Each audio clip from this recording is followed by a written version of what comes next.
Hello, welcome and welcome back to my channel. In today's lecture, we are going to study about the differences between the Bell's palsy and the facial palsy. In Bell's palsy is an infranuclear lesion. As you can appreciate in the picture, the lesion is below the level of the nucleus of the facial nerve that lies in the pons of brainstem.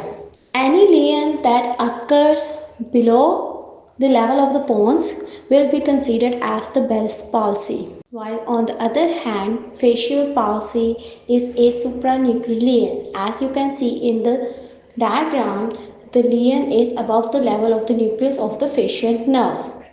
In the Bell's palsy, a complete ipsilateral half of the face is affected.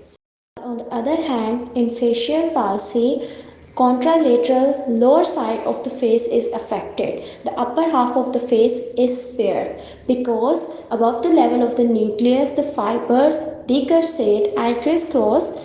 So the upper part of the face is supplied by both sides of the brain. As we had discussed earlier, the Bell's palsy is a lower motor neuron lesion as it occurs below the level of the nucleus, so it contains the features of the lower motor neuron.